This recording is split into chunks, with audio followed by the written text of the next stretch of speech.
هو انتوا جايبين ايه؟ حاجه كده زي البيتزا اه. بس سوري اسمها ماريا.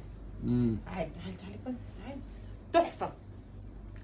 الراجل طيب. كده عشان ما تقعيش على الارض. طب مش تسأليني شوف هاكل منها ولا ما بحبهاش ولا بحبها ولا ايه؟ مع نفسك كده بتجيب وخلاص مش تسأليني؟ انت مش لسه واكل الزبديه بتاعتك الكبيره اللي انت بتجيبها بتتعشى بيها دي؟ انا مش عارفه بتشبع دي ازاي. ايوه ماشي، ما انا ما باكلش الحاجات دي، دهون وحاجات من دي. طب خلاص اقول لك ليه.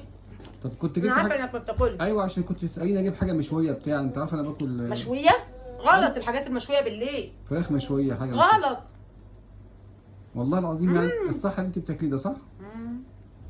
تحفه. طب انت هتطلبي الاكل ايه؟